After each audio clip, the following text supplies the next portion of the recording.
मालाबाबो बे गोमालाङा आरो बिजेपिआ समानै मर्यादा होगासिनो दं बड'लेण्डआवबो आरो बिपिएफ आरो इउपिपिएलखौ खौसे जानोबो खावलायदोंमोन नाथाय राजखान्थियाव जाय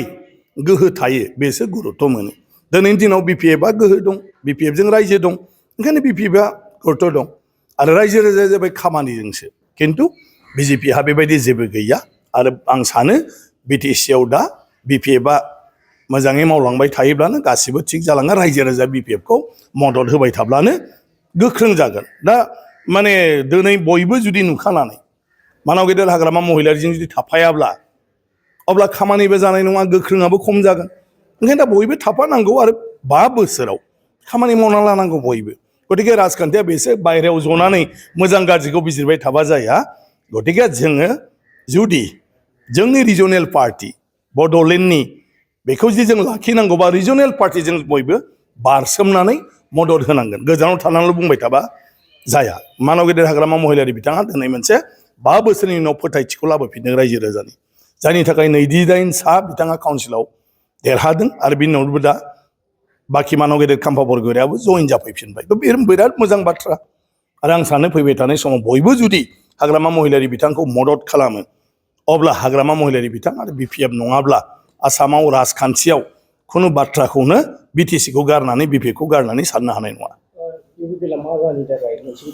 ना इउपिपिएलनि जाहोना जेबो गैया इउपिपिएलआ जायफोर बाथ्राखौ बुंदों रायजो राजाया बेखौ गोनांथि दं होननानै सानाखै आरो ओंखायनो रायजो राजाया इउपिपिएलनो नङा जासे बयबो माने बिपिएफ आरो बिजेपिनो भट होदों आरो दा बेल' राजखान्थियाव जाहैबाय नोङो मावथिल'सो बिपिएफआनो जा बिजेपिआनो जा जेसेबां गार्डि पार्टी जा जोंहा खौथि मानसि दं अदेबानि जों हाबा मावग्रा मानसिया माने मा होनो लाखल' आरो जोंना बिटिसिआव जेनेबा हयथ' 1000ल' खिन्थु बे 1000 मावथिफ्रा रायजोनि गेजेराव हाबनानै गाव मा मावगोन गावबा गावनि पार्टीखौ बुंगासिनो दङ आरो बे मथेसो रायजोआ सापर्ट खालामगोन ओंखायनो रायजोआ इउपिपिएलआ जेफोर बाथ्राफोरखौ बुंदों बे बाथ्राफोरखौ दरखार गैया होननानै सानदों आरो बेखायनो बयबो बिपिएफनो भट होदों आरो बिजेपिनो भट होदों गतिके मानसिनि जेबो नङा बिथांमोननि पलिसि बिथांमोननि मावथांखि माने प्लेनिं आरो बिथांमोननि जेफोर स्किमनि बाथ्रा बुंदों रायजोफ्रा बेयाव आसस्त नङा जेफोरखौ मावनायनि बाथ्रा बुंदों आरो मोनसेया जाबाय 5 बोसोरनि जिथु खामानि बेखौबो रायजोआ बिजिरदों जे बे 5 बोसोराव बेसेबां रायजोनो नांगौ खामानिया जाखो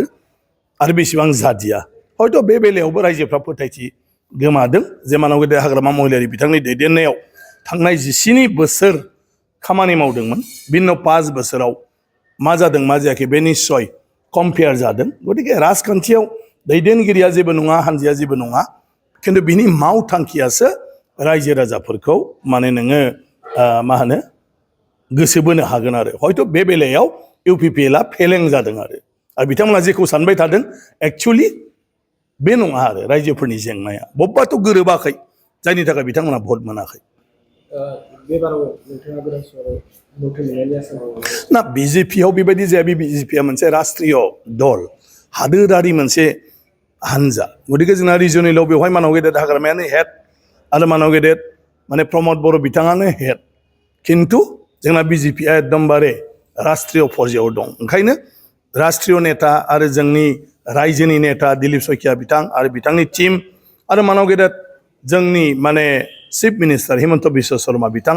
जायनि सिन्था जायनि खामानि मावनाय जायनि नाजानाय जायनि खोथा होनायजों रायजोफ्रा बयबो इसेबां सापर्ट खालामनानै दिनै 8-12 सा एमएलए देरहानो हादों आसामाव गतिके बिथांबायदि मानसिनि जिथु साननाय हनाय बेजोंसो मन्त्रि सभाया जागोन जेफोर खामानि मावनो लादों बिजेपिनि दैदेननायाव एनडिए सरकारा सोरबायदि मानसिफोरखौ बिबान होयोब्ला बेफोर रायजो राजानि गेजेराव मोजां खामानि जालांनो हागौ बेबायदि मानसिखौ नायनानै मन्त्रि सभाखौ दानाय जागोन आं सानो बे बाथ्राखौ 11 तारिख हर नङाबा 12 तारिख नङागौ मानि जों रावबो मिथिनाय नङा आं सासे साधारन मावथिसो बिजेपिनि